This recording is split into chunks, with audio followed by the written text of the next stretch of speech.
এই অসুস্থ শরীর নিয়ে এতক্ষণ কি করছিলেন বাইরে? আপনার কি উচিত ছিল না তাড়াতাড়ি মহলে ফেরার? কোথায় গিয়েছিলেন আপনি?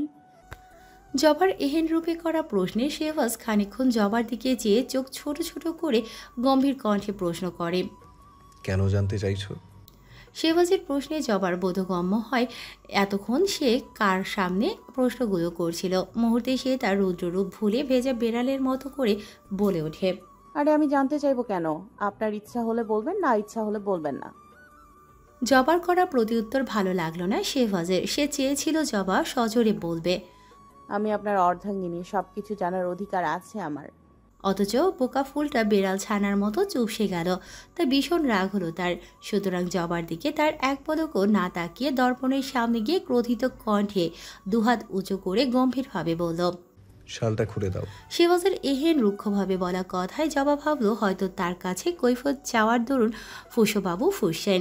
তাই তাকে আর ক্রোধান্বিত না করে জবা তৎক্ষণাৎ সন্তর্পণে শেহবাজের শালখানা খুলে দিয়ে বলে উঠল, আমার ভুল হয়ে গেছে, আমি আর কখনোই আপনার কাছে কৈফিয়ত চাইবো না। ব্যাস এইটুকু কথাই যথেষ্ট ছিল শেহবাজের ক্রোধকে দাবানলের লাভার ন্যায় জ্বালিয়ে দিতে। সেই মুহূর্তে জবার দিকে ঘুরে সজোরে তার থুতনি চেপে ধরে দাঁতের দাঁত চেপে বলে ওঠে, বোকা ফুল, যদি না জানেন কোথায় কি বলা প্রয়োজন তবে আল্লাহর দোহাই লাগে আবার সম্মুখে আর কোনো কথা বলবেন না। কথাগুলো বলেই শেহবাজ জবার থুতনি ছেড়ে দিয়ে ক্ষুদ্র চরণে পালঙ্কে গিয়ে শুয়ে পড়ে। শেহবাজের এহেন আচরণে জবার ছোট্ট মনকুঠুরিতে ভর করে একরাশ অভিমানের দল। ফলশ্রুতিতে নয়ন হতে গড়িয়ে পড়ে অশ্রুকণারা। ওই যে কথায় আছে না, পছন্দের মানুষ যদি উঁচু গলায়ও কথা বলে তবে ভীষণ কষ্ট হয়। ঠিক তেমনই শেহবাজের এহেন আচরণ ভীষণ পীড়া দিচ্ছে জবাকে। তাই নিজের চোখ হতে অশ্রুকণা মুছে দাঁড়িয়ে থাকে সেখানটাই। বেশ কিছু সময় পার হওয়ার পরও সম্মুখে জবাকে না দেখে দাঁতে দাঁত চেপে গর্জে উঠে শেহবাজ বলে ওঠে, ফুল, এক্ষুনি তুমি যদি বিছানায় না আসো তবে বিশ্বাস করো আমি উঠে গিয়ে তোমার নাক কেটে দেব। তখন দেখবো কিভাবে নাক টানো। শেহবাজের এহেন হুমকি স্বরূপ কথা শুনে জবা আর এক মুহূর্ত বিলম্ব না করে শেহবাজের পাশে কাত হয়ে শুয়ে পড়ে। জবার এরূপ আচরণে শেহবাজের গম্ভীর মুখে শীতল হাসির রেখা ফুটে ওঠে, তবে সেটা জবার অগোচরে। ফের তার আর জবার মধ্যবর্তী দূরত্ব দেখে শেহবাজ গম্ভীর মুখে বলে ওঠে, ফুল, কাছে আসো। শেহবাজের গুরু গম্ভীর ডাকে জবা বিন্দুমাত্র বিলম্ব না করে এগিয়ে গিয়ে যে সামান্য দূরত্ব ছিল তা মুছে দিতে চেষ্টা করতেই শেহবাজ বজ্র কঠিন হাতে জবার বাহু আঁকড়ে ধরে তাকে নিজের কাছে টেনে নেয়। কোনো ফাঁক রাখার অবকাশ না রেখে নিজের শক্তপোক্ত হাতে জবাকে এমনভাবে জড়িয়ে ধরে যেন তাদের মধ্যকার সামান্য দূরত্ব অস্তিত্বহীন হয়ে যায়। শেহবাজের এভাবে আকস্মিক কাছে টেনে নেয়ার আচরণে জবা পুরোপুরি হতচকিত হয়ে পড়ল। নিজেকে শেহবাজের কাছ থেকে দূরে সরানোর ব্যর্থ চেষ্টায় জবা সংকুচিত স্বরে বলে উঠল, কি করছেন? ছাড়ুন আমাকে, আপনি ব্যথা পাবেন। জবার কথার প্রত্যুত্তরে শেহবাজ তার বাস খাই গম্ভীর কণ্ঠে বলে ওঠে, সেটা আপনাকে ভাবতে হবে না, আপনি বরং নড়াচড়া না করে ঘুমান। দেখা যাবে অতিরিক্ত নড়াচড়ায় অতিরিক্ত কিছু হওয়ার সম্ভাবনা আছে। শেহবাজের কথার গভীরতায় মুহূর্তেই জবার শুভ্র মুখ লজ্জায় অরুণিম হয়ে ওঠে। সেই লাজুক দৃষ্টি আর নিজের আবেগের ভার সামাল দিতে না পেরে সে নড়াচড়া থামিয়ে শেহবাজের প্রশস্ত বুকে মুখ গুজে লুকানোর ব্যর্থ চেষ্টায় মগ্ন হয়ে পড়ে। জবার এহেন সংকোচ আর নিজেকে গুটিয়ে নেওয়ার দৃশ্য দেখে শেহবাজ কোনো কথা না বলে শান্ত অথচ দৃঢ় হাতে উষ্ণ লেপখানা তাদের উপর টেনে দেয়, একে অপরের নিবিড় আলিঙ্গনে আবদ্ধ করে, যেন সৃষ্টির সমস্ত নির্ভরতা শুধু তাদের মধ্যে সীমাবদ্ধ। তারা নিঃশব্দে হারিয়ে যায় নিদ্রার গভীর রাজ্যে। রাত গভীর হয়, শূন্য বুকে নিদ্রাহীন চোখে জুনায়েদ পালঙ্কে শুয়ে দৃষ্টি তাক করে আছে জানালার বাহিরে। এই শীতল মৌসুমেও জুনায়েদ কোনো প্রকার উষ্ণ পোশাক পরিধান না করে কেমন শূন্য চোখে দেখছে অন্ধকার জগৎটাকে। জানালা ভেদ করে বাহির হতে আগত শীতল প্রভঞ্জ ছুঁয়ে যাচ্ছে তার নির্জীব দেহখানা। তবুও নেই কোনো প্রতিক্রিয়া। কি করে থাকবে? ভাবনায় যে তার অন্য কেউ। তার ভাবনার মানবীটি বড়ই নির্দয় কঠোর। এই জুনায়েদ নামক প্রেমিক পুরুষটির প্রতি নেই তার কোনো দয়া মায়া। যদি থাকতো তবে তার উপর হওয়া হামলার কথা কর্ণগোচর হতেই একটিবার হলেও সচক্ষে তাকে দেখতে আসতো। অথচ নিষ্ঠুর মেয়েটি একটিবার উকিও দিল না তার আশেপাশে। এই ভাবনা কেমন অসহ্যনীয় দহনে পোড়াচ্ছে জুনায়েদের বক্ষপিঞ্জর। মেয়েটি শেষ করে দিল তাকে। নিজের অস্থির মনে আর শুয়ে থাকতে না পেরে জুনায়েদ বিছানা থেকে উঠে ধীর পায়ে এগিয়ে যায় বারান্দায়। সেখানে নিজ দুর্বল শরীরটা টেনে দাঁড় করিয়ে দৃষ্টি দেয় দূর অম্বরের জলজল করে জ্বলতে থাকা চন্দ্রটির পানে। আর চন্দ্রটিকে ভীষণ নিঃসঙ্গ মনে হচ্ছে জুনায়েদের কাছে। হবে নাইবা কেন? আর চাঁদকে ঘিরে থাকা তারকারাজিদের যে চিহ্নও নেই তার আশেপাশে। অদ্ভুত এক হাসি খেলে যায় তার অধরে। সেই হাসির মাঝে লুকিয়ে আছে কিছু কষ্ট, কিছু অস্থিরতা, কিছু না বলা কথা। বড় একটি দীর্ঘশ্বাস টেনে জুনায়েদ চন্দ্রের পানে তাকিয়ে বলে ওঠে, ওহে চাঁদ, তুমি কি জানো তোমার মতোই নিঃসঙ্গ আমি? তবু তুমি তো দূরের ভুবনে থেকেও অমল ধবল আলো। ওহে চাঁদ, তুমি কি জানো তোমার মতোই নিঃসঙ্গে আমি? তবু তুমি তো দূরের ভুবনে থেকেও অমল ধবল আলো দিয়ে সাজাও পৃথিবী। আর আমি নিজেকে পড়াই নিঃশব্দে, চেয়েও পারি না নিজেকে আলোয়, চেয়েও পারি না নিজের আলোয় তাকে রাঙাতে। তুমি যেমন জানো রাত শেষ হলে তোমায় আলোকিত সময় ফোরাবে, রাত শেষ হলে তোমার আলোকিত সময় ফোরাবে। আমিও জানি প্রতিটি দিন শেষে আমার নীরবতা গাঢ়তর হবে। তবু অপেক্ষা করি তার, যার দহনে পড়াই অন্তর। ওহে চাঁদ, তোমার মতোই আমিও পড়ি দেয়। ওহে চাঁদ, তোমার মতোই আমিও পাড়ি দিই একাকিত্বের সমুদ্রে। তোমার মতো আমিও অপেক্ষা করি, কখনো এক ঝলক আলোর, কখনো এক মুঠো মায়ার। জুনায়েদের আবেগময় বাক্যের প্রতিটি সমাপ্তি যেন নিঃশব্দের গর্ভে হারিয়ে যাচ্ছিল। ঠিক সেই মুহূর্তেই কক্ষের নিস্তব্ধতা ভঙ্গ করে দরজায় এক প্রকার দৃঢ় করাঘাত প্রতিধ্বনিত হলো। ভ্রু কুঁচকে গেল তার। এই অপ্রত্যাশিত সময়ে কারো আগমনের সম্ভাবনা কল্পনাও ছিল না। কৌতূহল আর দ্বিধার মিশ্র অনুভূতিতে সে ধীর পায়ে দরজার দিকে এগোলো। দরজা খুলতেই চাদরে মোড়া এক ছায়ামূর্তি দ্রুততার সাথে তার কক্ষে প্রবেশ করল। জুনায়েদ বিস্ময়ের আবেশে স্থবির হয়ে পড়ার আগে ছায়ামূর্তিটি দরজা বন্ধ করে পিঠ ঠেকিয়ে থমথমে শ্বাস নিতে লাগলো। দৃশ্যটি এমন যেন কোনো তীব্র অস্থিরতা তাকে তাড়া করে ফিরেছে। জুনায়েদ কিছু বলার জন্য ঠোঁট খুলতেই ছায়ামূর্তিটি মুখ হতে চাদরের আবরণ সরিয়ে এক পলক তাকিয়ে হাত বাড়িয়ে বলে উঠল, ভাইজান, আপনার জন্য এই ওষুধটা বানিয়েছি, ক্ষতস্থানে এটা লাগান। ইনশাল্লাহ দ্রুত সেরে উঠবেন। অপ্রত্যাশিত কিছু যখন মানুষের সম্মুখে আসে তখন সবচেয়ে কঠোর হৃদয় মুহূর্তের মধ্যে এক অদৃশ্য শক্তির কাছে আত্মসমর্পণ করে। আবেগে জমে থাকা আগুন নিঃশব্দে তার অন্তরে জ্বলে ওঠে। তেমনি জুনায়েদের সামনে রুকায়ার উপস্থিতি ছিল এক দুর্লভ অভিজ্ঞতা, যার জন্য সে দীর্ঘ সময় ধরে প্রতীক্ষা করেছিল।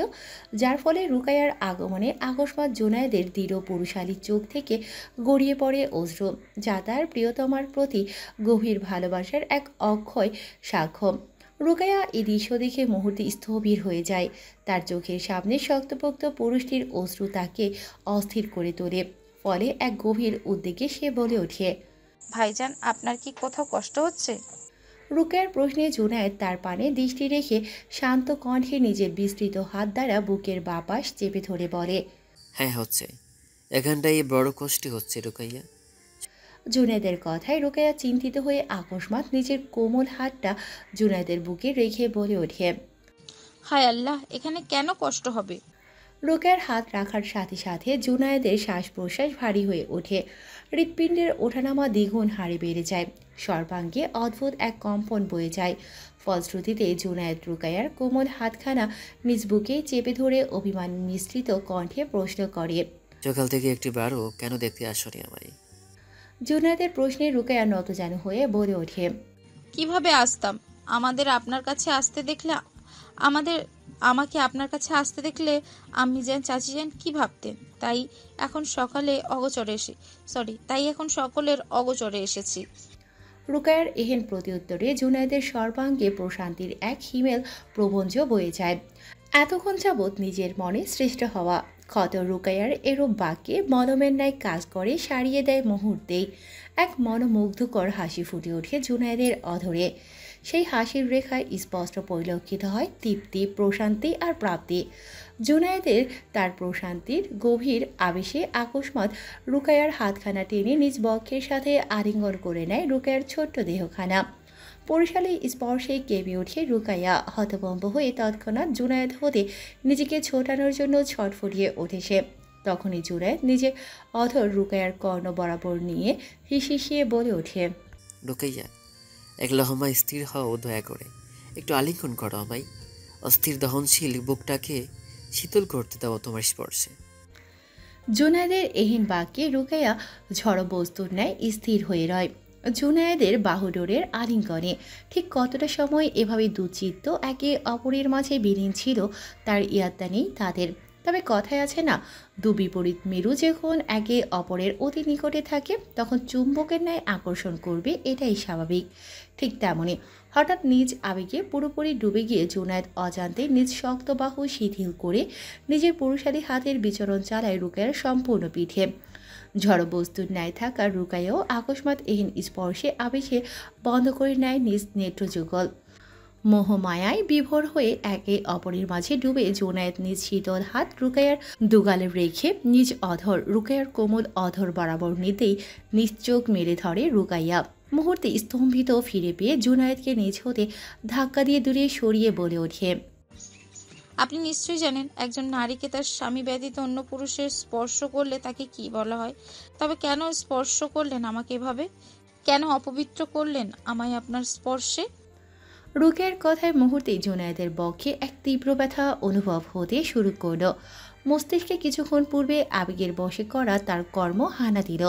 অপরাধীর ন্যায় রুকাইয়াকে কিছু বলার জন্য সম্মুখে এগোতেই রুকাইয়া ফের বলে ওঠে, আপনি আমার থেকে দূরে থাকলেই আমি খুশি হব। দয়া করে আর কাছে আসার চেষ্টা করবেন না। কথাগুলো বলেই সে অস্থির চরণে দৌড়ে বের হয়ে যায় জুনায়েদের কক্ষ হতে। জুনায়েদ ঠায় দাঁড়িয়ে রয় একই স্থানে। কি থেকে কি হয়ে গেল তা ভেবে কুল কিনারা পাচ্ছে না সে। ফের নিজ মনে অপরাধ বোধে জর্জরিত হয়ে আকাশের পানে মুখ তুলে চিৎকার করে বলে ওঠে, আমি কি করলাম, কেন করলাম? ইয়া আল্লাহ, ক্ষমা করুন আমায়। আপনি তো জানেন রোকেয়া নিষ্পাপ ফুলের মতো পবিত্র। আজ আমি সেই পবিত্র ফুলকে অপবিত্র হাতে স্পর্শ করেছি। ক্ষমা করুন আমায়। অন্যদিকে রুকাইয়া নিজ কক্ষে প্রবেশ করে সরাসরি চলে যায় স্নান ঘরে। এই তীব্র শীতের দিনেও দিক বেদিক ভুলে পাগলের ন্যায় স্নান ঘরে থাকা বরফের ন্যায় শীতল হয়ে থাকা ঠান্ডা পানি শরীরে ঢেলে চিৎকার করে কান্না করতে থাকে অবিরত। ফের নিজ কক্ষে ফিরে এসে পোশাক বদলিয়ে নফল সালাতে দাঁড়িয়ে যায় আল্লাহর সন্তুষ্টিতে। মোনাজাতে দয়াময় রবের নিকট হাত তুলে ক্ষমা চায় বারংবার। রুকের আর্তনাদ ছিল তলোয়ারের আঘাতে শির ছিন্ন হয়ে যাওয়া মানুষের ন্যায়।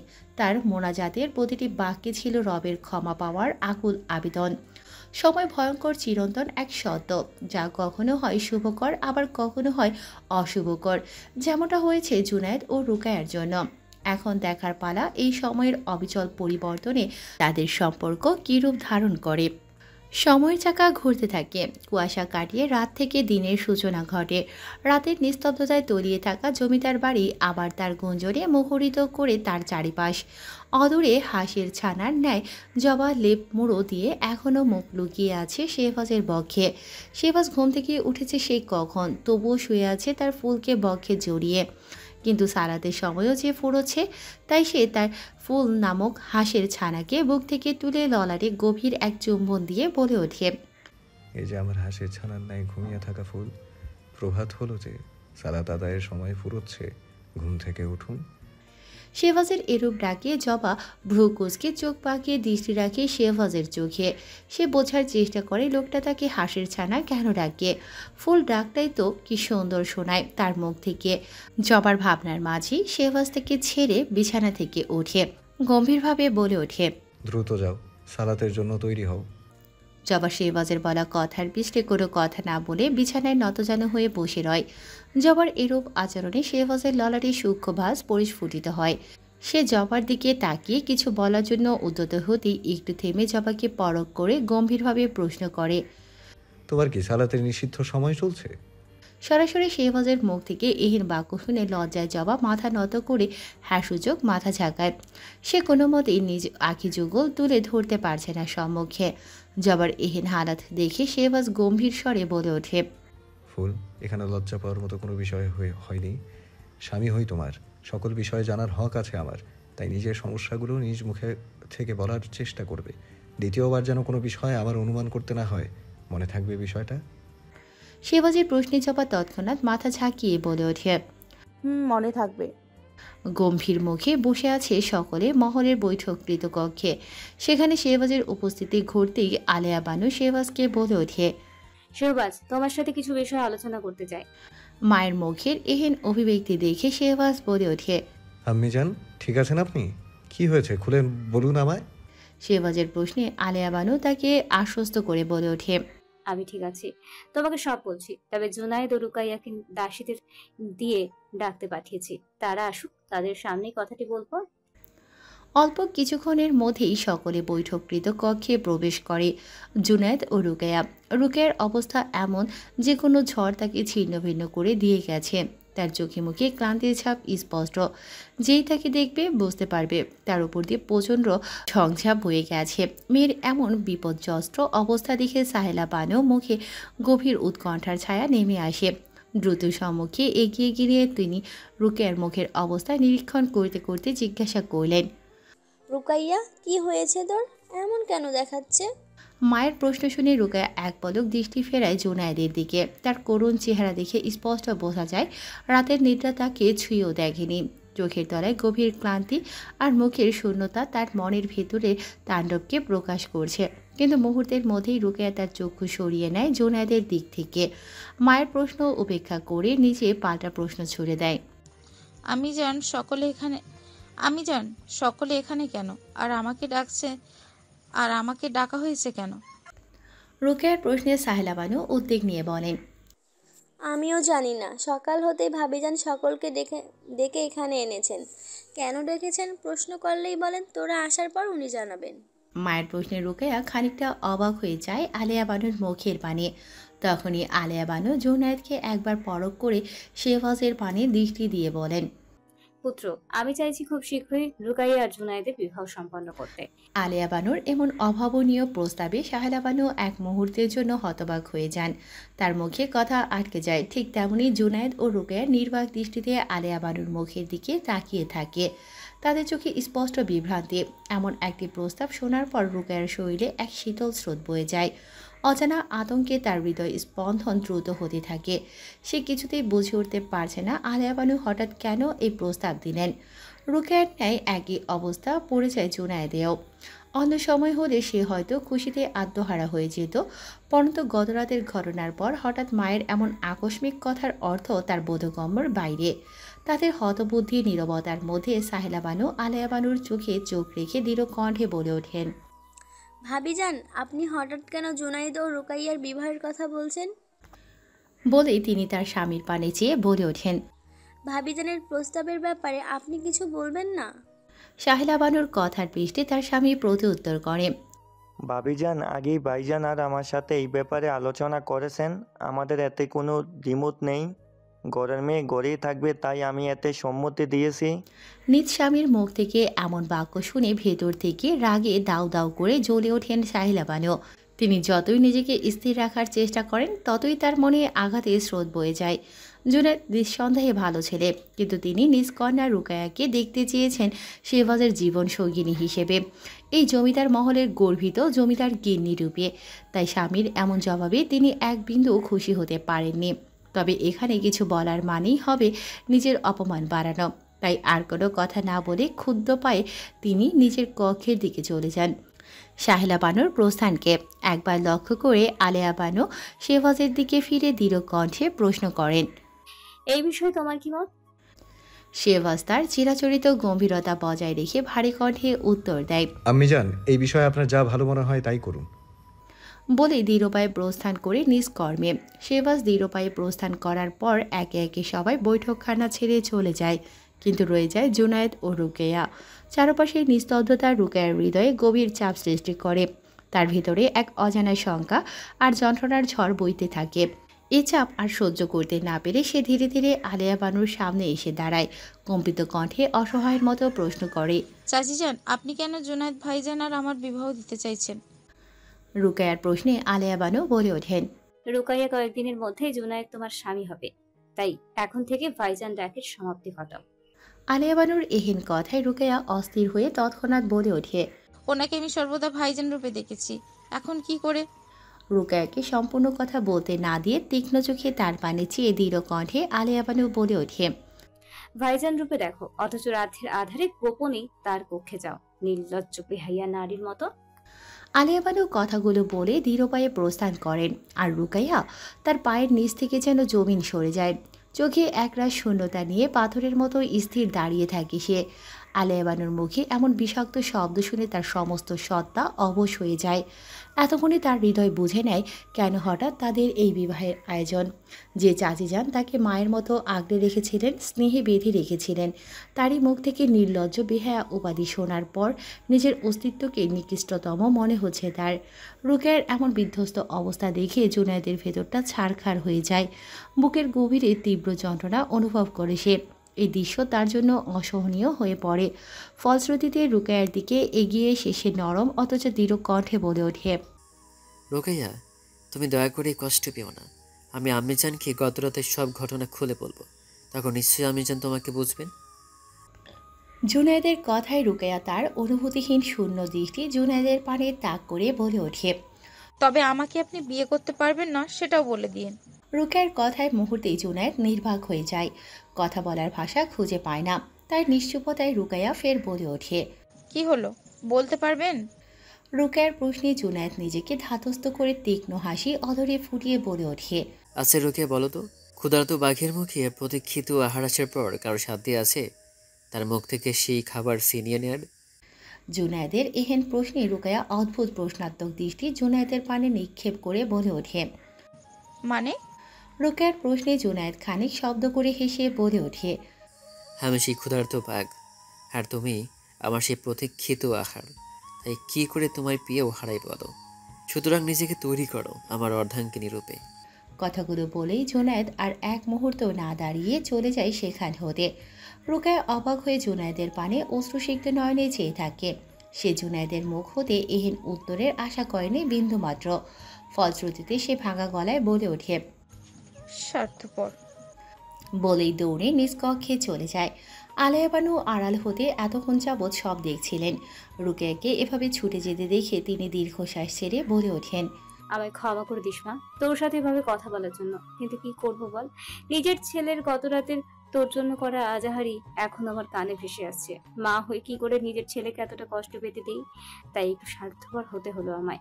আমার ছেলেটা ভীষণ ভালোবাসে তোকে, বিশ্বাস কর, ওর মতো ভালো তোকে কেউ বাঁচতে পারবে না। মহলের ঘটনাবলী সম্পর্কে অজ্ঞাত থাকা শাহনুর দাসীদের মুখে রুকাইয়া ও জুনায়েদের বিবাহের আলোচনা শুনে অস্থির হয়ে ওঠে। মুহূর্ত মাত্র দেরি না করে সে ছুটে যায় তার মায়ের কক্ষে। কন্যার এমন দুশ্চিন্তাময় ছুটে আসা দেখে আলেয়া বানু ফ্রুকুসকে চিন্তিত কণ্ঠে বলে ওঠেন, শাবনুর, সাবধানে এসো, এত দৌড়াদৌড়ি কেন করছো? মায়ের কণ্ঠে সংখ্যার ছোঁয়া থাকলেও শাহনুর সেদিকে ভ্রুক্ষেপ না করে উত্তেজিত কণ্ঠে বলে, আমি জান, আপনি কি জুনায়েদ ভাইজানের বিয়ে ঠিক করেছেন? মেয়ের মুখে এমন প্রশ্ন শুনে আলেয়া বানুর চোখে মৃদু বিস্ময় ফুটে ওঠে। দৃঢ় গলায় তিনি জিজ্ঞেস করেন, হ্যাঁ ঠিক করেছি, কেন? শাহনুর তার উত্তেজনায় লুকোতে না পেরে অস্থির গলায় আবার বলে ওঠে, আমি জান, বিবাহের পর তো সব মেয়েরা তাদের স্বামীর কাছে চলে যায়, তাই না? মায়ের চোখে কৌতূহল বাড়তে থাকে। তিনি সংক্ষেপে উত্তর দেন, হ্যাঁ ঠিক বলেছ। মায়ের কথা শুনে শাহনুরের মুখে এক অনাবিল হাসি ফুটে ওঠে। সে যেন কোনো সিদ্ধান্তে পৌঁছে গেছে। আনন্দময় স্বরে বলে ওঠে, আমি জান, আমাকেও বিয়ে দিয়ে দিন সেলিমের সঙ্গে, আমাকে দিয়ে দিন সেলিমকে। শাহনুরের মুখে এমন সাহসী কথা শুনে আলেয়া বানু স্তব্ধ হয়ে যান। কিছুক্ষণ বাকরুদ্ধ থাকার পর তিনি বিস্মিত কণ্ঠে প্রশ্ন করেন, সেলিমকে? মায়ের বিস্মিত প্রশ্নের কোনো আভাস বুঝতে না পেরে শাহনুর অবুধ শিশুর ন্যায় নিষ্পাপ হাসি দিয়ে বলে, ওই যে আমাদের বাগানে যে কাজ করে সে, জানেন আমি জান, সেলিম খুব ভালো, সে তো। মায়ের কথা শেষ হওয়ার আগেই আলেয়া বানুর মুখে এক রূঢ় অভিব্যক্তি ফুটে ওঠে। চিন্তিত ও ক্ষুব্ধ হয়ে তিনি শাহনুরের গালে এক সজোরে চড় বসিয়ে দেন। মেয়ের মুখ চেপে ধরে শাসনের স্বরে বলেন, চুপ, এই নাম দ্বিতীয়বার যেন তোমার মুখ থেকে না শুনে। কারোর কাছে সেলিমের ব্যাপারে কিছু বলেছো? আঘাতে হতচকিত ও ব্যথিত শাহনুর নিজের গাল চেপে ধরে ফুপিয়ে ফুপিয়ে বলে, না, আমি কিছু বলিনি। মেয়ের কণ্ঠে এমন অসহায়ত্ব শুনে আলেয়া বানু কিছুটা শান্ত হলেও তার অভ্যন্তরীণ অস্থিরতা চাপা পড়ে না। গভীর শ্বাস নিয়ে তিনি দৃঢ়ভাবে বলেন, তুমি আর কখনো সেলিমের কাছে যাবে না এবং এই বিষয়ে কারোর সঙ্গে কিচ্ছু বলবে না, বুঝেছো? মায়ের কথার কোনো জবাব না দিয়ে শাহিনুর চুপচাপ দৌড়ে কক্ষ থেকে বেরিয়ে যায়।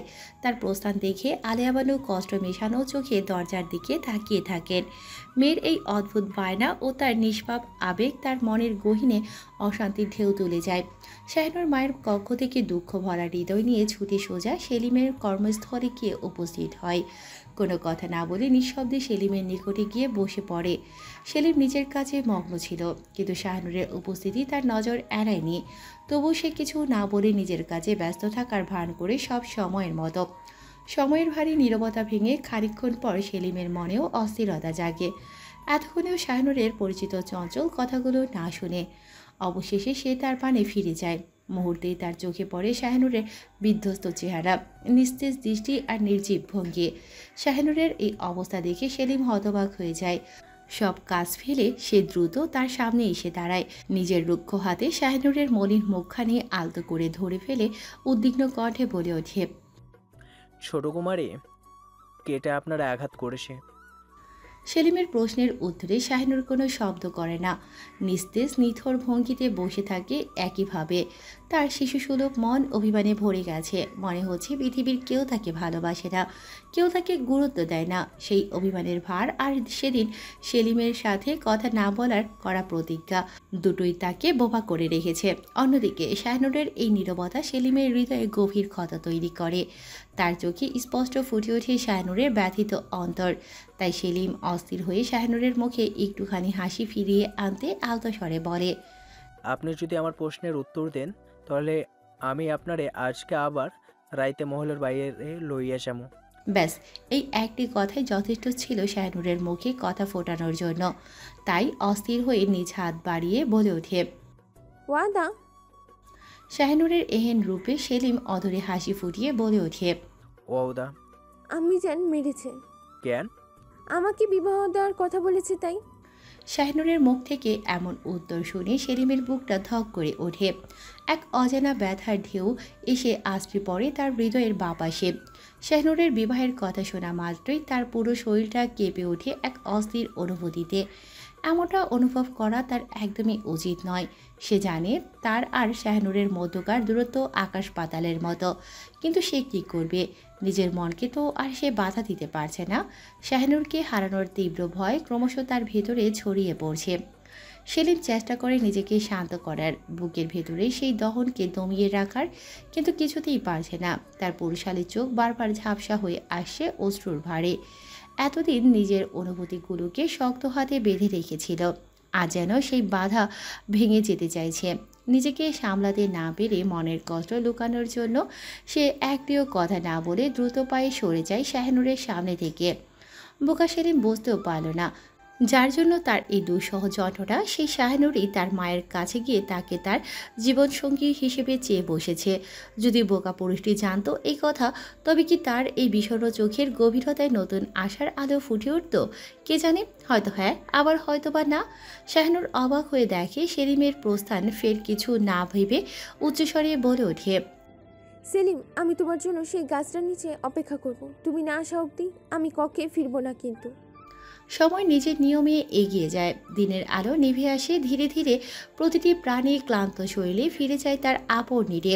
আর প্রকৃতি একে একে নিস্তব্ধ হয়ে যায় নিদ্রার আহ্বানে। গভীর এই রাতের নীরবতা ভেঙে কক্ষের জ্বলন্ত প্রদীপের আলোয় জবা বসে আছে দর্পণের সামনে। সে ব্যস্ত তার কেশগুচ্ছ ঠিক করতে, কিন্তু সে ব্যস্ততার মাঝেও বারবার তার চোখ ছুটে যাচ্ছে দরজার দিকে। জবা অপেক্ষা করছে তার ফুসো বাবুর জন্য। রাগী কঠিন স্বভাবের সেই মানুষটির জন্য এখন তার হৃদয় ব্যাকুল হয়ে উঠেছে। কি অদ্ভুত এক অনুভূতি সৃষ্টি হয়েছে জবার বুকে। এখন তার দেয়া ধমকগুলো জবার কাছে যেন মধুর মতো। তার রাগগুলো যেন একসময় তাকে ভীতু করত, এখন সেগুলো কোনো মিষ্টি প্রলেপ হয়ে তার মনে সুখের সঞ্চার করে। ওই যে কথায় আছে না, পীড়িতের পেতনিও ভালো যদি মনে ধরে। জবার ভাবনার মাঝেই দরজা ঠেলে আগমন ঘটে কারো। দরজা খোলার শব্দে জবা মুখে হাসি ফুটিয়ে কাঙ্ক্ষিত মানুষটির আগমনী বার্তা ভেবে পেছনে ঘুরে চাইতেই সম্মুখে সাহেলা বানুর ক্রুদ্ধ রূপ দেখে ঘাবড়ে দু কদম পিছিয়ে গিয়ে বলে ওঠে, চাচি যান আপনি? জবার ভীতিকর চাহনিতে করা প্রশ্ন সাহেলা বানু তোয়াক্কা না করে জবার সম্মুখে গিয়ে তার বাহু শক্ত হাতে চেপে ধরে গর্জে উঠে বলে, ছোট লোকের বাচ্চা, তোর জন্য আমার মেয়ের সব স্বপ্ন ভেঙে গিয়েছে। তুই কেন যাচ্ছিস না এই মহল থেকে? তুই গেলে আমার মেয়ের স্বপ্ন পূরণ হবে। সাহেরা বানুর বলা প্রতিটি বাক্য তীরের মতো জবার হৃৎপিণ্ডে বিঁধে গিয়ে অজানা এক ক্ষতের সৃষ্টি করে। সে বোঝার চেষ্টা করে তার বলা কথার অর্থ, কিন্তু বুঝতে ব্যর্থ হয়ে ভয় মিশ্রিত কণ্ঠে বলে ওঠে, আপনি কি বলছেন চাচি জান? আমি বুঝতে পারছি না। জবার এহেন প্রশ্নে সাহেলা বানু আরও চটে গিয়ে জবার দুবাহু খামচে ধরে দাঁতে দাঁত পিষে বলে ওঠেন, এখন বুঝবি কি করে? তুই তো বাচ্চা খুকি, কিছু বুঝিস না। কিন্তু দেখ কত সহজে মির্জানগরের জমিদারকে নিজের রূপের জালে বশ করে নিয়েছিস। কথাগুলো বলেই সাহেলা বানু আরও জোরে খামচে ধরে জবার বাহু। ফলশ্রুতিতে তার হাতের নখ বসে যায় জবার কোমল বাহুতে। ব্যথায় আর্তনাদ করে ওঠে জবা। তবুও সাহেলা বানু তাকে না ছেড়ে ফের বলে ওঠে, বেশ্যাদের মতো বিবাহের পূর্বে রাত কাটিয়ে বশ করেছিলি নাকি? সাহেলা বানুর তীক্ষ্ণ প্রশ্নে মুহূর্তের জন্য স্তব্ধ হয়ে যায় জবা। সারা শরীরে এক অস্থিরতা ছড়িয়ে পড়ে, যেন তার অভ্যন্তরে এক প্রবল ঝঞ্ঝার আহ্বান হয়েছে। সাহেলা বানুর কথার তীব্রতা সহ্য করতে না পেরে সে তার সমস্ত শক্তি একত্রিত করে দ্রুত সাহেলা বানুর হাতে ঝাঁকিয়ে সরিয়ে দিয়ে নিজেকে একপাশে ঠেলে দিয়ে রূঢ় কণ্ঠে বলে ওঠে, চাচি যান, আপনি যা খুশি বলতে পারেন, আমি তাতে মাথা নত করব। কিন্তু আমার চরিত্র নিয়ে যদি আরও একটি শব্দ উচ্চারণ করেন তাহলে আমি ভুলে যাব আপনি আমার গুরুজন। জবার তীব্র ও বেপরোয়া কথাগুলো সাহেলা বানুর জন্য গ্রহণযোগ্য হলো না। সে আরও ক্ষিপ্ত হয়ে জবার দিকে ধীরে ধীরে এগিয়ে গিয়ে তার খোলা কেশগুলোকে শক্ত করে মুষ্টিবদ্ধ করে ধরে অত্যন্ত কড়া স্বরে বলে ওঠে, ছোট লোকের বাচ্চা, তোর এত বড় সাহস, তুই আমাকে ধাক্কা দিস? তুই এক্ষুনি এই মহল থেকে বেরিয়ে যাবি। বলেই সে জবার কেশগুচ্ছ মুষ্টিবদ্ধ করে মহা ক্রুদ্ধতায় তাকে টেনে টেনে কক্ষের বাহিরে নিতে উদ্যত হয়। তার অন্তরাত্মা অগ্নিশিখায় সে এতটাই বশ হয়ে যায় যে সে ভুলে যায় কার কক্ষে রয়েছে এবং কার অর্ধাঙ্গিনীর পবিত্র শৈলে অযথা স্পর্শ করেছে। ক্রোধের অন্ধকারে তার মানসিক অবস্থা এতটাই বিঘ্নিত হয় যে সে অনুধাবন করতে সক্ষম হয় না তার এই দুঃসাহসিক পদক্ষেপের পরিমাণ কতটা ভয়ঙ্কর হতে পারে। সাহেলা বানুর এহেনভাবে জবাকে টানায় ব্যথায় জবা কান্না করে বলে ওঠে, চাচি যান ছাড়ুন আমায়, আমার খুব ব্যথা লাগছে।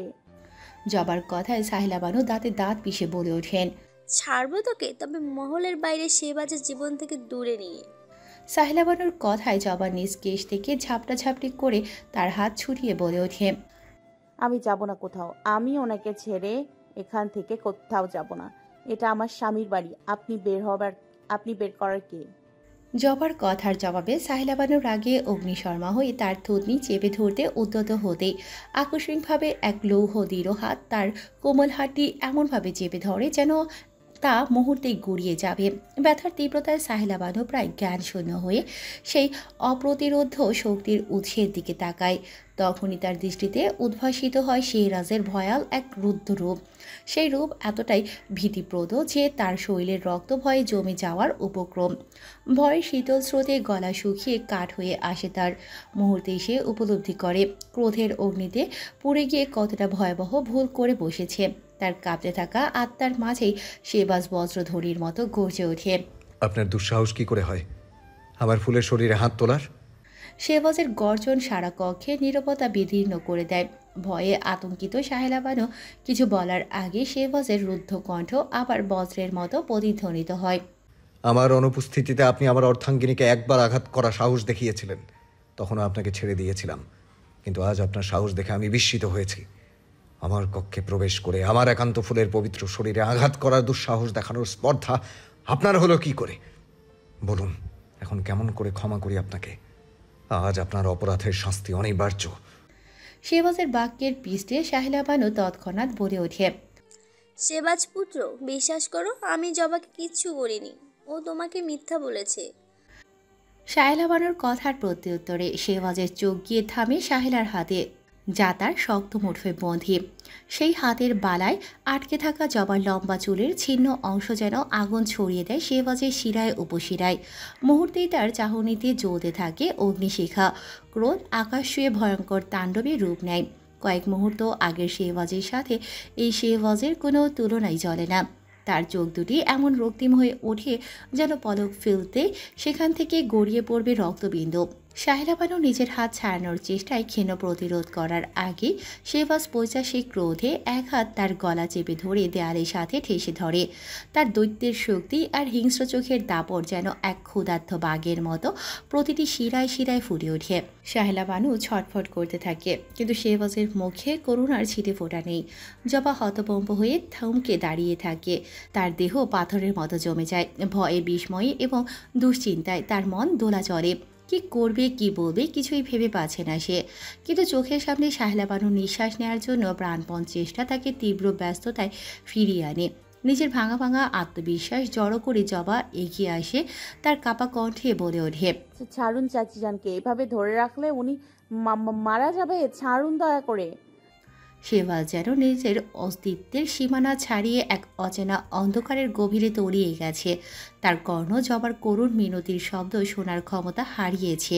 এ যেন এক অন্য শেহবাজ, যার পরিচয় এই প্রথমবার পেয়েছে জবা। তার সামনে দাঁড়িয়ে থাকা এই ভয়ঙ্কর দানবের সাথে জবার পরিচিত শেহবাজের কোনো মিল নেই। শেহবাজের এই অসহনীয় ও ত্রাসমর রূপ জবার হৃদয়ে এমন এক শীতল স্রোত বইয়ে দেয়, যা তার দেহ মনকে অবশ করে দিতে চায়। জবা বারবার চোখ ভরা অশ্রু নিয়ে শাহিলা বানুকে ছেড়ে দেওয়ার অনুরোধ জানায়, কিন্তু শেহবাজের স্তব্ধ অটল চাহনি যেন ঘোষণা করছে সে শাহিলা বানুর জীবন প্রদীপ নিভিয়ে দিতেও প্রস্তুত। সেই দৃষ্টিতে যেন মৃত্যু নিজেই রূপ ধারণ করে দাঁড়িয়ে আছে। অন্য কোনো উপায় না দেখে জবা নিজের সাহসের সবটুকু জড়ো করে শেহবাজকে এক ধাক্কায় সরিয়ে দেয়। তার অপ্রত্যাশিত ধাক্কায় শাহিলা বানু ছিটকে মাটিতে পড়ে যায়। তার হাত গলায় উঠে আসে এবং সে জোরে জোরে গভীর নিঃশ্বাস নিতে শুরু করে। শেহবাজের ক্রোধের স্রোতে ভেসে যাওয়া দৃষ্টি তখন জবার উপর স্থির হয়। সেই দৃষ্টি দেখে জবার হৃদয় কেঁপে ওঠে। শেহবাজের চোখে এমন আগুন জ্বলছে যেন মুহূর্তের মধ্যে সে জবাকেও ছিন্ন ভিন্ন করে ফেলবে। ভয়ে দুকদম পিছিয়ে যায় জবা, কিন্তু তার পায়ে পা ঠেকে যায় বাস্তবতার শক্ত মাটিতে। শেহবাজের ক্রোধে জ্বলে ওঠা মুখ অন্যদিকে ঘুরে আবার শাহিলা বানুর দিকে এগিয়ে যায়। এই দৃশ্য সহ্য করতে না পেরে জবা পেছন থেকে ঝাঁপিয়ে শেহবাজকে আঁকড়ে ধরে। তার কণ্ঠ উদ্বেগে ভাঙা, কিন্তু তাতে সাহসের এক নতুন সুর। চাচিজান, আপনি এখন দয়া করে এখান থেকে যান। জবার কথার বজ্রধ্বনি যেন শাহিলা বানুর মুক্তির ঘণ্টা হয়ে বাজে। আর এক মুহূর্ত দেরি না করে তিনি ছিটকে বেরিয়ে যান কক্ষ থেকে, যেন সেই জায়গায় আর একটি নিঃশ্বাস ফেলারও সাহস নেই। কিন্তু শেহবাজের রক্তিম ক্রোধ তখনও তার দেহে প্রবলভাবে জ্বলে। জবার এমন দুঃসাহসিক আচরণে শেহবাজ তাকে নিজের কাছ থেকে ছিটকে দূরে সরাতে উদ্যত হয়, যেন তার দেহের উত্তপ্ত রোষ জবার কোমল অস্তিত্বকে গ্রাস করবে। তবে শেহবাজের সেই তীব্র হিংস্রতায় বিদ্যুৎ বেগে ছেদ টেনে দেয় জবার কোমল স্পর্শ। তার নরম শীতল হাত শেহবাজের পাষাণ মুখশ্রী আঁকড়ে ধরে, যেন সেই স্পর্শের মধ্যে লুকিয়ে আছে শেহবাজকে সংবরণ করার চাবিকাঠি। পরক্ষণেই সংকোচহীন দৃঢ় সংকল্প নিয়ে জবা নিজের অধরে নরম আলিঙ্গনে বন্দী করে শেহবাজের নেশাময় রক্তিম স্পন্দিত অধর। মুহূর্তের মধ্যে স্থবির হয়ে যায় শেহবাজ।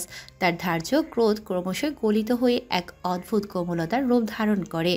সেই পরিবর্তন জবার মনোযোগ এড়ায় না। ফলশ্রুতিতে সে শেহবাজের অধর থেকে নিজেকে সরিয়ে নিতে উদ্যত হলে শেহবাজ যেন তাতে বাদ সেধে দেয়। নিজের শক্ত হাতে সুরক্ষায় জবার কোমল কটিদেশ গভীরভাবে আঁকড়ে ধরে তাকে নিজের আরও নিকটতর করে নেয়। শেহবাজের আরেক হাত জবার মাথার উপর স্থির হয়, যেন তাকে নিজের ছায়ায় আচ্ছাদিত করতে চায়। ফের কোনো পূর্বাভাস ছাড়াই শেহবাজের অধর গভীর চুম্বনের অধিকার নিয়ে বসে জবার অধরে। শেহবাজের এমন গভীর ও তীব্র চুম্বনে জবা এক মুহূর্তে স্থবিত হয়ে যায়। অজানা আবেগের স্রোত তার দেহ ও মনকে আচ্ছন্ন করে ফেলে, যা তাকে স্তম্ভিতহীন করে তোলে। সেই তীব্রতার মধ্যে নিজেকে নিয়ন্ত্রণে রাখতে ব্যর্থ হয়ে জবা চেষ্টা করে নিজেকে মুক্ত করার, কিন্তু শেহবাজের দৃঢ় স্পর্শ ততক্ষণে আরও গভীরতর হয়। অবশেষে শেহবাজের অদম্য শক্তি ও আবেগের কাছে জবা পরাভূত হয়ে যায়। নিজের প্রতিরোধের প্রাচীর ভেঙে সে আত্মসমর্পণ করে। শেহবাজের অস্তিত্বে মিশে গিয়ে জবা যেন নিজেকে হারিয়ে ফেলে। তাদের গভীর চুম্বনের এক পর্যায়ে শেহবাজ ধীরে ধীরে নিজেকে সংবরণ করে, জবাকে ছেড়ে দিয়ে তার কপালে নিজের কপাল ঠেকিয়ে গভীরভাবে নিঃশ্বাস নিতে শুরু করে, যেন সে নিজেকে নিয়ন্ত্রণে ফেরানোর চেষ্টা করছে। জবাও নিশ্চল দাঁড়িয়ে, অজানা এক আবেশে আবৃত। তার শ্বাস ধীরগতি হয়ে আসে, কিন্তু চোখজোড়া বন্ধ, যেন সেই মুহূর্তে তীব্রতা থেকে মুক্তি পেতে চায়। কিছুক্ষণ নিস্তব্ধ থাকার পর শেহবাজ তার ললাট জবার ললাট থেকে সরিয়ে নেয়। ফের সন্তর্পণে তার থুতনি উঁচু করে ধরে নিজের উষ্ণ নিঃশ্বাসের স্পর্শে জবার চোখে সারা জাগানোর চেষ্টা করে। ধীরে ধীরে জবার কর্ণে মুখ ঝুঁকিয়ে গভীর কণ্ঠে বলে ওঠে, ফুল, বড্ড সাহস হয়েছে তোমার। হাঁসের ছানার থেকে বাঘের ছানা হতে চাচ্ছ? শেহবাজের কথার প্রতিউত্তরে জবা কোনো প্রতিক্রিয়া দেখায় না। তার চোখ দুটি বন্ধই থাকে, যেন সে শেহবাজের উপস্থিতি ও তার গভীর শব্দমালার প্রতিটি তরঙ্গ অনুভব করছে। জবার এমন নীরব সমর্পিত অবস্থায় শেহবাজের ঠোঁটের কোণে এক তৃপ্তির মুচকি হাসি খেলে যায়। সে ধীরে ধীরে জবা ললাটে, গালের নরম ত্বকে, চোখের পাপড়িতে আর থুতনিতে নিজের অধরের গভীর চুম্বনের স্বাক্ষর রেখে যায়। তার প্রতিটি চুম্বন যেন স্নেহ, ভালোবাসা ও অধিকার মিশ্রিত এক অমোঘ চিহ্ন। এরপর শেহবাজ জবাকে সহজেই নিজের দু শক্ত বাহুর মধ্যে তুলে নেয়, যেন সে জবাকে সব ক্লান্তি আর সংশয়ের জগৎ থেকে মুক্তি দিচ্ছে। তাকে নিজের বুকে আঁকড়ে ধরে বিছানায় শুয়ে পড়ে। শেহবাজের হাত স্নেহময়ী স্পর্শে জবার মাথার চুলে বুলায়, আর তার গভীর কণ্ঠস্বর নীরবতা ভেদ করে বলে ওঠে, তুমি আমায় সকল রূপে সামলানোর যোগ্য হয়ে গেছো ফুল। রাতের গভীর অন্ধকারে চারিপাশে ঝিঝি পোকার শব্দ আর মাঝে মাঝে শিয়ালের করুণ ডাক ভেসে আসে, যেন প্রকৃতি নিজের এক ভিন্ন ভাষায় তাদের অনুভূতিগুলো ব্যক্ত করছে। শাহিনুর সেই অন্ধকারে গাছটির নিচে দাঁড়িয়ে সেলিমের জন্য অপেক্ষা করছে দীর্ঘ সময় ধরে। সে অনেকক্ষণ ধরেই অপেক্ষা করছে, তবে সেলিমের আসার কোনো আভাস নেই। এদিকে চারিপাশের ভয়ঙ্কর শব্দে শাহিনুরের অজ্ঞাত রুহু বারবার কেঁপে ওঠে, কিন্তু সে নিজের মনকে শক্ত রেখে অন্ধকারে বসে পড়ে। অবশেষে অভিমানে সে হাঁটুতে মুখ গুজে কাঁদতে থাকে, ভাবতে থাকে হয়তো সেলিম আর আসবে না। তবে চোখের কোণে জমে ওঠা অশ্রু বয়ে যায়। ঠিক তখনই তার কানে শুনতে পায় কারো পায়ের শব্দ। আতঙ্কিত হয়ে সে তার মুখ তুলে যায়, আর ঠিক তখনই চাঁদের আলোতে সেলিমের মুখ এক ঝলক দেখা দেয়। সেলিমের উপস্থিতি দেখে শাহিনুরের মলিন মুখে হাসি ফুটে ওঠে। সে মুহূর্তেই সকল অভিমান ভুলে গিয়ে সেলিমের দিকে তার হাত বাড়িয়ে দেয় এবং নরম কণ্ঠে বলে ওঠে, নিয়ে চলো আমায় সেলিম। শাহিনুরের এমন আকুল হাত বাড়ানো আর তার অবস্থা দেখে সেলিমের রুহু এক অদ্ভুত শিহরণে কেঁপে ওঠে। সে থমকে দাঁড়িয়ে চোখে নিঃসন্দেহ আর আশ্চর্যের মিশ্রণ নিয়ে শাহিনুরের দিকে তাকায় এবং প্রশ্ন করে, আপনি এইখানে কখন আইসেন? সেলিমের প্রশ্নে শাহিনুর তার দু হাত মেলে দিয়ে উত্তর দেয়, এত সময় হয়ে গেছে জানো, আমি ভেবেছিলাম তুমি আসবে না, তাই আমি কাঁদতে শুরু করেছিলাম। শাহিনুরের এই অজ্ঞাত ও অবুঝ কথায় সেলিমের বক্ষপিঞ্জর এক মুহূর্তেই ভেঙে টুকরো টুকরো হয়ে যায়। সে ভেবেছিল শাহিনুর হয়তো তার অপেক্ষা করবে না, তাকে না পেয়ে নিজ কক্ষে ফিরে যাবে, কিন্তু সেসব চিন্তা সেলিমের মনকে নিরুদ্দেশ করতে পারেনি। সে নিজেকে যতই বোঝাতে চেয়েছিল, ততই তার হৃদয়ে গভীর অস্থিরতা বৃদ্ধি পায়। কোনো এক অজানা শক্তি তাকে এখনও ছুটে আসতে বাধ্য করে।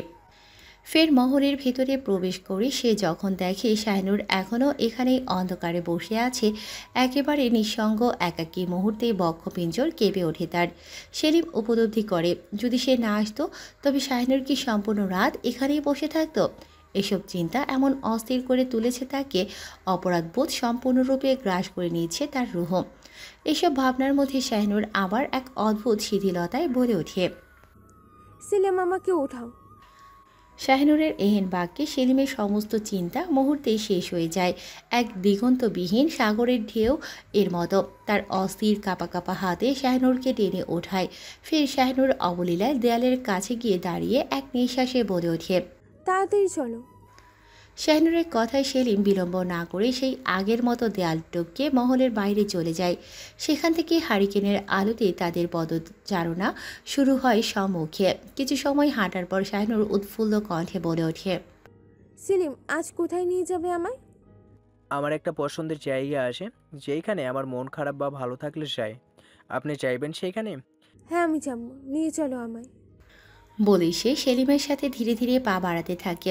হারিকেনের নিঃশব্দ আলোতে শাহিনুর চারিপাশে দৃষ্টি ফেরায়, যেন এক অজানা আকর্ষণ তাকে এই পথগুলো দেখার দিকে টেনে নিয়ে যাচ্ছে। সে ভাবে দিনের আলোয় এই পথগুলোর সৌন্দর্য কেমন হবে। সে দেখতে চায় এই পথগুলো দিনের আলোয়। তার মন জুড়ে এক অদ্ভুত কৌতূহল সৃষ্টি হয়, কিন্তু তা কি কখনো পূর্ণ হবে? এহেন চিন্তা করতেই শাহিনুরের হৃদয় তলিয়ে যায়, দুঃখের স্রোতে ভেসে চলা তীরের মতো। হঠাৎ শাহিনুরের শান্ত রূপ দেখে সেলিম প্রশ্ন করে ওঠে, কি হয়েছে ছোট কুমারী? ভয় পাইতেছেন? সেলিমের প্রশ্নে শাহিনুর মাথা নেড়ে নিজের পুরনো মুখাবয়বে বলে, একদমই না, তুমি তো পাশে আছো, তুমি থাকলে আমার আর কোনো কিছুতে ভয় লাগে না। শাহিনুরের মুখ থেকে এমন কথা শুনে সেলিমের হৃৎপিণ্ড এক মুহূর্তের জন্য স্তব্ধ হয়ে যায়, যেন তার সারা শরীর বেয়ে এক ঠান্ডা স্রোত বয়ে গেল। সে নিজের অভ্যন্তরীণ আলোড়নকে সামনে, চোখের দৃষ্টির সামনে রেখে গভীর মনোযোগের সাথে এগিয়ে যেতে থাকে। কিছুটা সময় অতিক্রম করার পর হঠাৎ শাহিনুর নিজ সম্মুখে একটি কুঁড়ে ঘর দেখে, যার উপরে কেবল ছাউনি দেওয়া। ঘরটির দেয়ালগুলো খোলামেলা এবং তার পাশ দিয়ে উজ্জ্বল চাঁদটাকে দেখা যাচ্ছে স্পষ্টভাবে। সেই চাঁদের আলো ঘরটিকে আরও মোহনীয় করে তুলেছে। এহেন সৌন্দর্যতা দেখে অবাক নয়নে শাহিনুর চেয়ে থাকে ঘরটির পানে। এ যেন তার অবস্থানরত মহল থেকে অতীব সুন্দর, ঠিক তার স্বপ্নে দেখা কোনো দুনিয়ার মতো। সে তৎক্ষণাৎ দৌড়ে সেলিমের আগে গিয়ে কুড়ির ঘরের ভেতরে প্রবেশ করে এবং চারিপাশের অপূর্ব দৃশ্যের প্রতি এক গভীর প্রশংসা জানিয়ে উত্তেজিত হয়ে বলে, সেলিম, তুমি আমাকে বিবাহ করে নাও, তারপর তুমি আর আমি একসাথে থাকবো। ফির এখানটায় শুয়ে ওই চাঁদের আলো দেখবো, অনেক মজা হবে, তাই না? শাহিনুরের অবুঝ কথার ভার যে কতটা গভীর তা বোকা মেয়েটি বুঝতেও পারল না। তার বলা কথা যে কতটা প্রভাব ফেলেছে তার সম্মুখে থাকা ব্যক্তিটির তার কোনো ধারণাও নেই। সেলিমের শ্বাস প্রশ্বাস ক্রমাগত বেড়ে যায়। সে কি বলবে শাহিনুরের কথার প্রত্যুত্তরে তা সে বুঝে উঠতে পারছে না। সে জানে শাহিনুর তাকে কথাটা না বুঝে বলেছে, কিন্তু সেলিম তো অবুঝ নয়। নিজের স্বপ্নের নারী যদি এরও প্রস্তাব রাখে, তখন প্রেমিক পুরুষের মনে যে উথাল পাথাল ঢেউ খেলবে, এটাই স্বাভাবিক। সেলিমের এহেন ভাবনার মাঝে শাহিনুর দৌড়ে সেলিমের কাছে এসে তার হাত ধরে টেনে নিয়ে কুড়ির ঘরটিতে প্রবেশ করে। ফের হাতে থাকা হারিকেনটি নিয়ে এক জায়গায় ঝুলিয়ে সেলিমকে নিয়ে বসে পড়ে চাঁদের দিকে মুখ করে। মুগ্ধ নয়নে সে দেখতে থাকে চাঁদটিকে, আর সেলিম দেখে তার সম্মুখে থাকা শাহিনুর নামক চন্দ্রকে। শাহিনুর অবুঝ মুগ্ধ দৃষ্টিতে চাঁদের দিকে তাকিয়ে থেকে সেলিমকে বলে ওঠে, সেলিম, গান জানো? যদি জানো তবে একটা গাও না। শাহিনুরের কথায় চাঁদের আলো ঝলমল করতে থাকা তার রূপ দেখে সেলিম পাশ থেকে উঠে গিয়ে সম্মুখে বসে তার পানে দৃষ্টি দিয়ে গেয়ে ওঠে, আমার ভাঙা ঘরের ভাঙার চালা ভাঙা বেড়ার ফাঁকে অবাক যশনায় ঢুইকা পড়ে হাত বাড়াইয়া ডাকে। হাতির সারাই ডাকে কিন্তু মুখে বলে না, আমার কাছে আইলে বন্ধু আমারে পাইবা না। আমার ভাঙা ঘরের ভাঙা চালা ভাঙা বেড়ার ফাঁকে অবাক যশনা ঢুইকা পড়ে হাত বাড়াইয়া ডাকে। তুমি আমায় ডাকলে না গো, তুমি রইলা দূরে। তোমার হইয়া অবাক যশনা ডাকলো অসীনপুরে। তুমি আমায় ডাকলা না গো, তুমি রইলা দূরে। তোমার হইয়া অবাক যশনা ডাকলো অসীন সুরে।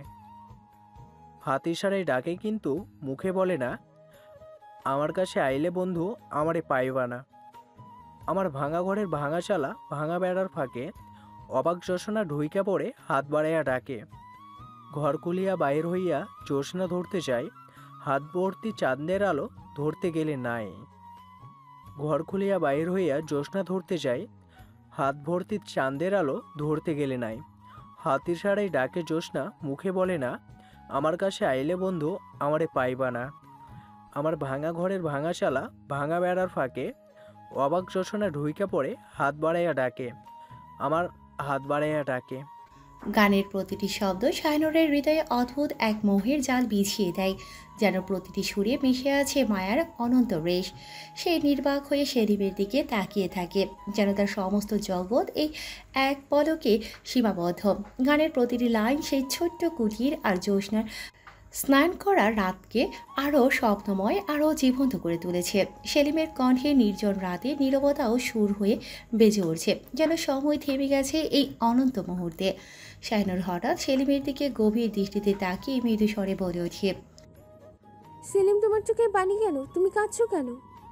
শাহিনুরের প্রশ্নের সেলিম নিজের চোখের অশ্রু মুছে ব্যথিত নয়নে গভীরভাবে শাহিনুরের চোখে চোখ রেখে কণ্ঠের মণিদারের অদ্ভুত এক কম্পনে নিঃশ্বাস ফেলে বলে ওঠে, সকল কষ্টের লগে নিজেরে মানাইয়া নিলেও আমার ভাঙা কুড়ে ঘরে পড়া এই চাঁদের আলোর দূরত্ব আমারে অদ্ভুত এক যন্ত্রণা দেয়, যা এই চোখের পানি হইয়া গড়াইয়া পড়ে। সেলিমের এত কঠিন করে বলা কথার অর্থ ঠিক ধরতে পারল না শাহনুরের ছোট্ট মস্তিষ্ক। সে তো ব্যথাতুর মনে দেখছে সেলিমের চোখে করা টলমল পানি। সেলিমের অশ্রুপূর্ণ নয়ন হতে গড়িয়ে পড়া জল শাহনুরের হৃদয়ে এক তীব্র যন্ত্রণা সৃষ্টি করল, যা সহ্য করা তার অবশ হৃদয়ের পক্ষে প্রায় অসম্ভব হয়ে দাঁড়ালো।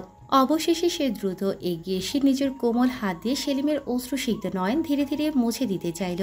কিন্তু ঠিক তখনই সেলিম তার অন্তরের সব কষ্টের সঙ্গে নিজেকে কিছুটা দূরে সরিয়ে নিয়ে অশান্ত কণ্ঠে বলে ওঠে, এই তুচ্ছ জীবনটার অসীম অভাবের মধ্যেও এত না পাওয়া চাওয়ার ভিড়ে আপনি নামক এই অতৃপ্ত সাহস যদি কখনো পূর্ণ হইতো, তাহলে আমি তা এই জীবন দিয়া আগলে রাখতাম সমযত্নে।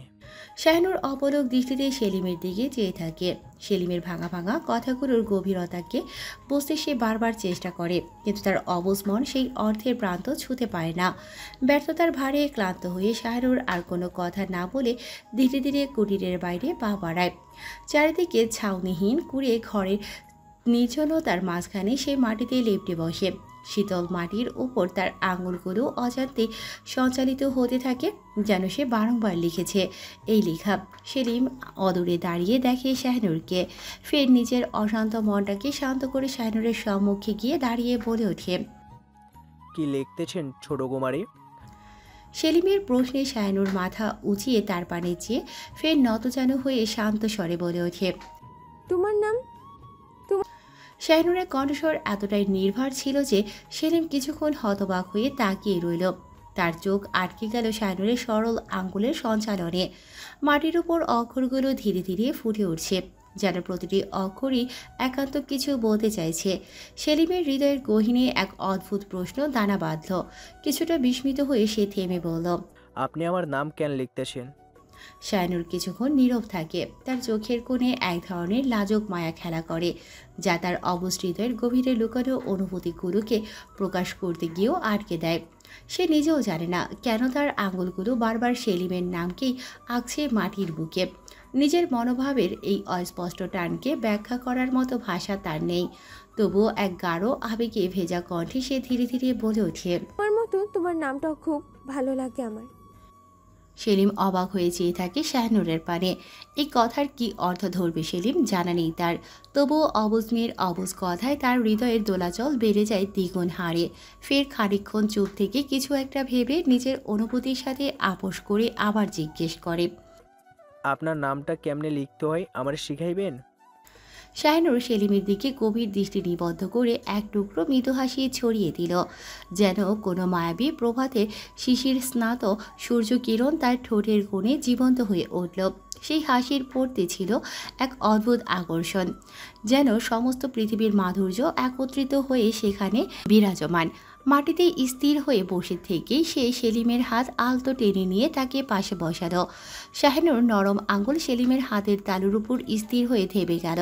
ফের গভীর আন্তরিকতায় তার হাত ধরে মাটি স্পর্শ করে বলল, এইভাবেই লিখতে হয়? সেলিমের হাত অনবরত কাঁপতে থাকে, যেন তার ভেতরকার অস্থিরতা আঙুলের স্পর্শে প্রতিফলিত হচ্ছে।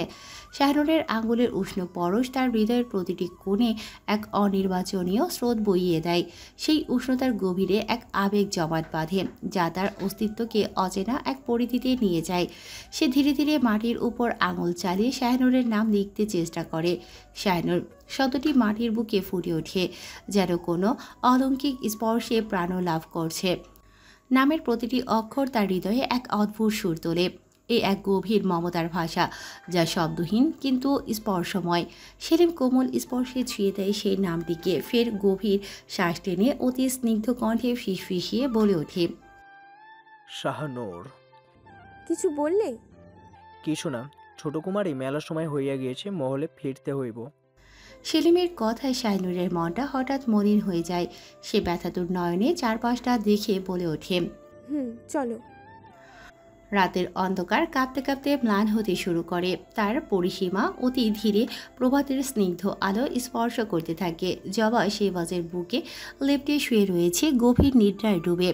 প্রভাতের মৃদু আলো শেহবাজের চোখে এসে পড়তেই শান্তির নিদ্রা থেকে সে ধীরে ধীরে নেত্র মেলে যায়। তৎক্ষণাৎ তার তীক্ষ্ণ বাজ পাখির ন্যায় চোখ খুঁজে পায় তার বুকের মাঝে থাকা এক অপরূপ ফুলকে, যা এক অচিন্তনীয় অভ্যন্তরীণ প্রশান্তি দিচ্ছে তার বক্ষে। ফলশ্রুতিতে তার গভীর এবং দৃঢ় অবয়বের মাঝে ফুটে ওঠে এক মুচকি হাসি। সে খানিকক্ষণ নিজ মোহিত দৃষ্টিতে পরখ করে জবাকে, ফের তার স্নেহভরা ঠোঁট জবার কপালে রেখে এক গভীর চুম্বনে ভরিয়ে দেয়। তারপর আলতো হাতে তাকে সরিয়ে বিছানায় শুইয়ে দিয়ে নিজের সালাতের উদ্দেশ্যে উঠে দাঁড়ায়। শেহবাজের ঠোঁট যখন জবার ললাট স্পর্শ করে তখনই গভীর নিদ্রা থেকে সজাগ হয় সে। তবুও কোনো সারা শব্দ না করে লজ্জায় গা শরমে রক্তিম হয়ে শুয়ে থাকে। নীরবতা বজায় রেখে ফের গোবরে ছোট ছোট চোখে পরখ করতে থাকে শেহবাজের প্রতিটি নড়াচড়া, তার প্রতিটি কাজ। শেহবাজের সালাদ শেষ হতেই কক্ষের বাহিরে যাওয়ার জন্য প্রস্তুত হয়ে কালো রঙের শালটি পরিধানের জন্য হাত বাড়াতেই নিঃশব্দে জবা শেহবাজের সম্মুখে উপস্থিত হয়ে অতিশয় সতর্কতার সঙ্গে নিজ হাতে শালটি নিয়ে সম্মুখে থাকা বসার আসনটিতে দাঁড়িয়ে অতীব যত্নে শালটি তাকে পরিয়ে দিতে ব্যস্ত হয়ে পড়ে। শেহবাজ গভীর গাম্ভীর্যতায় চোখ দুটি সংকুচিত করে জবার এই মসৃণ কর্ম পরিচালনাকে অবলোকন করে। অন্যদিকে জবা নিজের কাজে নিমগ্ন থেকেও আর চোখে বারবার শেহবাজের অভিব্যক্তি পর্যালোচনা করে বোঝার চেষ্টা করছে তার অভিব্যক্তি। শেহবাজ জবার এমন আচরণে চোখ সংকুচিত রেখেই ভারী কিশোরে বলে ওঠে, কি হয়েছে, কিছু বলবে? শেহবাজের প্রশ্নে জবা থতমত খেয়ে যায়, আমতামতা করে বলতে যায়, কালকের ব্যাপারে আপনি চাচিজানকে ক্ষমা করে। বাকি কথা উচ্চারণের পূর্বে শেহবাজ একটি তীব্র ধমক দিয়ে ওঠে। সে ধমকে জবার অন্তর্নিহিত সত্তা কেঁপে ওঠে। তার রুহ শীতল শিহরণে বিপর্যস্ত হয়ে পড়ে। ভীত ও স্তম্ভিত হয়ে শেহবাজ থেকে দুপা পিছিয়ে যায় জবা। তখনই শেহবাজ কঠিন স্বরে বলে ওঠে, ফুল, আমি আমার কাজে কারো হস্তক্ষেপ পছন্দ করি না। দ্বিতীয়বার তুমি কারো সাফাই গাইবে না, কথাটা যেন মনে থাকে। আর আমার অর্ধাঙ্গিনীকে আঘাত করার শাস্তি তো চাচিরানকে পেতেই হবে। বলে শেহবাজ সম্মুখে পা বাড়াতেই জবা সকল ভয় ভীতি ভুলে ছুটে এসে সম্মুখে দাঁড়িয়ে শেহবাজকে শক্ত হাতে জড়িয়ে ধরে। তার মাথা থেকে শেহবাজের বুক বরাবর ফের জড়িয়ে ধরে মাথাটা উঁচু করে বুকে চিবুক ঠেকিয়ে ঠোঁট উল্টে বলে ওঠে, আপনি দয়া করে চাচিজানকে কিছু বলবেন না। আমি জানি আপনি কোনো কাজে কারোর হস্তক্ষেপ পছন্দ করেন না, কিন্তু চাচিজান তো আমাদের আপন মানুষ। সে তো আমার মায়ের মতো। মা হিসেবে না হয় সে আমার কোনো অন্যায়ের শাসন করেছেন, তাই বলে কি তাকে শাস্তি দিতে হবে? আপনি দয়া করে এইবারের মতো তাকে ক্ষমা করে দিন। জবা সাহস সঞ্চয় করে কথাগুলো উচ্চারণ করলেও তার অন্তর্নিহিত আত্মায় গভীর ভয়ের ছায়া জমি রয়েছে। সে মনে মনে ভাবছে শেহবাজ হয়তো তাকে এক্ষুনি বুক থেকে তুলে নিয়ে এক ঝটকায় আছাড় মারবে। তবে তার সেই আতঙ্ক জড়িত ধারণা একেবারে বিপরীতভাবে পাল্টে যায় যখন শেহবাজ তার গভীর গম্ভীর দৃষ্টিতে জবাকে লক্ষ্য করে এবং এক নিবিড় সুরে নির্লিপ্তভাবে বলে ওঠে, তোমাকে এভাবে ঠোঁট উল্টে কথা বলতে কে শিখিয়েছে? তুমি জানো এভাবে ঠোঁট উল্টানোর কারণে তোমাকে একদম হাঁসের ছানার মতো লাগছে। শেহবাজের কঠিন কথায় জবা এক নিমিষে তার দিকে নিবিড় দৃষ্টিতে তাকিয়ে ধীরে ধীরে তাকে ছেড়ে সরে গিয়ে অপমানের গভীরে ডুবে মাথা নিচু করে দাঁড়িয়ে থাকে। সেই মুহূর্তে শেহবাজ তার গম্ভীর কণ্ঠে পুনরায় তাকে তীব্র ধমক দিয়ে বলে ওঠে, আমাকে ছাড়লে কেন? আমি তোমাকে ছাড়তে বলেছি? শেহবাজের প্রবল ধমকে জবা তৎক্ষণাৎ তার সম্মুখে এসে ফের দুহাতে তাকে শক্তভাবে আঁকড়ে ধরে। মাথাটি তুলে গভীর দৃষ্টিতে তাকিয়ে থাকে তার দিকে। শেহবাজ তার তীক্ষ্ণ ও নিবিষ্ট দৃষ্টিতে জবাকে এক দৃষ্টিতে পর্যবেক্ষণ করে, তারপর অপ্রতিরোধ গম্ভীরতায় পুনরায় বলে ওঠে, এভাবে আমি ব্যতীত কারোর সামনে আর এমন মুখ করো না। অন্য কারোর সম্মুখে এমন মুখ করলে দেখা যাবে হাঁস ভেবে তোমায় হাটে নিয়ে বিক্রি করে দিয়েছে। তখন আমি আমার ফুল নামক হাঁসের ছানা কোথায় পাবো? শেহবাজের হাঁসের ছানা বলায় জবা ব্যথাতুর মনে তার বুকে মুখ গুজে নিম্ন বরে বলে ওঠে, আচ্ছা। জবা আচ্ছা শব্দে শেহবাজের গাম্ভীর্যপূর্ণ মুখ ফুটিয়ে ওঠে এক মনোমুগ্ধকর নিখুঁত নির্ভেজাল হাসি, যে হাসি মোহিত করবে দুনিয়ার সকল নারীকে। ফের জবাকে নিজ শক্ত বাহুতে জড়িয়ে ধরে বলে ওঠে, তোমার কথা রাখলে আমায় কি দিবে তুমি? শেহবাজের প্রশ্নে জবার মলিন মুখে খুশির ঝলক দেখা যায়। সে শেহবাজের বুক থেকে মুখ তুলে বলে, আপনি যা চাইবেন তাই দিব। আপনি বলুন আপনি কি চান। জবার কথায় শেহবাজ তাকে তিক্ত দৃষ্টিতে পরখ করে গম্ভীর কণ্ঠে প্রশ্ন করে, সুস্থ হয়েছ? তাড়াতাড়ি সুস্থ হও। শেহবাজের প্রশ্নে জবা খানিকটা অবাক হয়। সে ভাবতে থাকে, আমি তো সুস্থই আছি, তবে মনে মনে কথাটি ভাবতেই কিছু একটা মনে পড়তেই লজ্জায় জবার দুগাল অরুণিম হয়ে ওঠে। সে তৎক্ষণাৎ লজ্জায় মাথা ঝাঁকিয়ে বলে ওঠে। লজ্জায় অরুণিম হয়ে থাকা জবার এহেন হালাত দেখে শেহবাজ নিজ মাথাটা ঝুঁকিয়ে তার মুখ জবার কর্ণ বরাবর নিয়ে বলে ওঠে। বলে শেহবাজ আর বিলম্ব না করে চলে যায় কক্ষের বাহিরে। পেছনে রেখে যায় লজ্জায় রক্তিম বর্ণ ধারণকৃত জবাকে। প্রভাতবেলার সূর্যোদয়ের সঙ্গে সঙ্গে মহলে হইচইয়ের সুর শোনা যেতে থাকে। প্রতিটি প্রান্তে ব্যস্ততা অব্যাহত। ফুলে ফুলে সাজানো হচ্ছে পুরো মহল, যেন প্রাকৃতিক সৌন্দর্যের সঙ্গে এক নতুন দ্রুতি যুক্ত হতে চলেছে। দাসীরা অবিরত কাজের মাঝে নিমগ্ন। এমন অবস্থায় রুকায়া তার কক্ষ থেকে বেরিয়ে আসে শব্দ সৃষ্টির উৎস অনুসন্ধান করে। কিছু দূর অগ্রসর হতেই সম্মুখে চোখে পড়ে জুনায়েদকে। সে দৃঢ়ভাবে দাঁড়িয়ে রয়েছে। তাকে দেখা মাত্রই রুকায়া দৃষ্টি সরিয়ে চোখ নিচু করে এগিয়ে চলে যায় সম্মুখে। জুনায়েদ রোকেয়ার এই চুপিসারে উপেক্ষা দেখে হৃদয়ের গহীন সৃষ্ট ব্যথা চাপিয়ে রেখে কঠোর গলায় বলে ওঠে।